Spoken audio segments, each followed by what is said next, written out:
जवान फिल्म में दिखाई गई फॉल्टी आर्म्स की प्रॉब्लम कितनी सही है, आइए देखते हैं।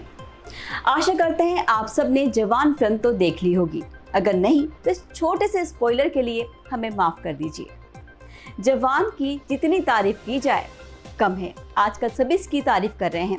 इस फिल्म में हमें जो सीन सबसे ज्यादा इमोशनल कर देता है वो सीन है जब हमारे जवान फॉल्टी एम्यूनिशन यानी कि खराब हथियारों की वजह से अपनी जान गंवा देते हैं। सोचिए कितना दुख होगा अगर ये सब कुछ सच में हुआ हो। साल 2014 से 2020 के बीच ये घटना सच में घटी है।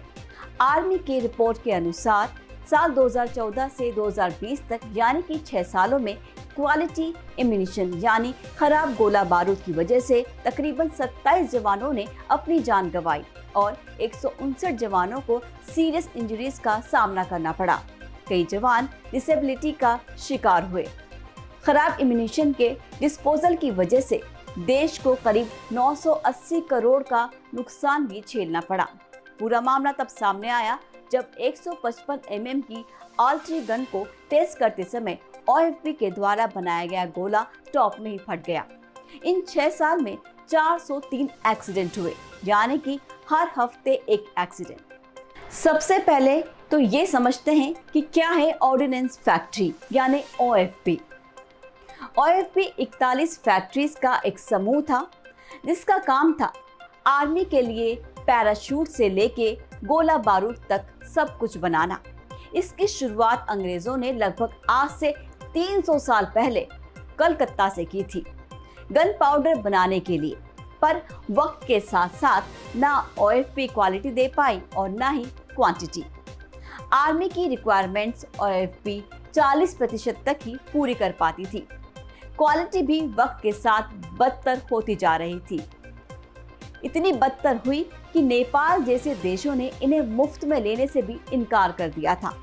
यहाँ पर प्रॉब्लम लैक ऑफ एफिशिएंसी से ज्यादा लैक ऑफ अकाउंटेबिलिटी भी थी। इंडिया टीवी को एक इंटरव्यू देते हुए OFP के एक्स चेयरमैन हरि मोहन ने आर्मी रिपोर्ट के बारे में कहा था कि बताए गए एक्सीडेंट्स में सिर्फ 19% एक्सीडेंट फॉल्टी एम्यूनिशन की वजह से हुए हैं और बाकी सारे स्टोरेज या फिर हैंडलिंग एरर की वजह से हो सकते हैं।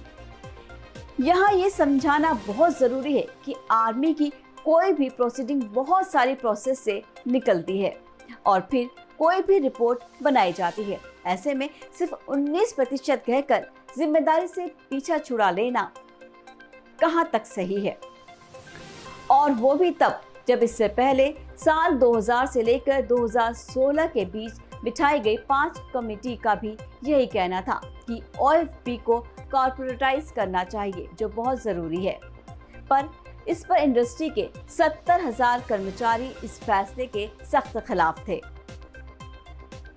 यह सरकार ने सराहनीय काम करते हुए आर्मी रिपोर्ट के बाद तुरंत ही एक्शन लेते हुए OFP की 41 फैक्ट्रीज को डिसॉल्व कर दिया और 7 PSUs यानी पब्लिक सेक्टर यूनिट्स खड़े किए ताकि एम्यूनिशन के प्रोडक्शन को बढ़ाकर एक्सपोर्ट भी किया जा सके और कंपनी की जवाबदेही अपने शेयर होल्डर्स की तरफ बढ़ सके।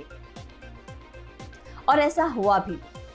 GPSUs को बने आज पूरा 1 साल से ज्यादा हो चुका है और ऑलरेडी कंपनी प्रॉफिटेबल है। इतना ही नहीं, आज इंडिया के पास एक्सपोर्ट के लिए ऑर्डर भी रेडी हैं। उम्मीद करते हैं PSUs की ये तरक्की बढ़ती रहे, क्योंकि जब देश का कोई भी जवान दुश्मन की जगह अपने ही देश की गोली से मरता है तो लहू उस देश की इज्जत और आत्मसम्मान से निकलता है। आजादी के बाद हमें जरूरत थी इन फैक्ट्रीज को अपग्रेड करने की। ये निर्णय पिछले 15-20 साल से लटका हुआ था। मुझे पूरा भरोसा है कि ये सभी 7 कंपनियां आने वाले समय में भारत की सैन्य ताकत का एक बहुत बड़ा आधार बनेगी।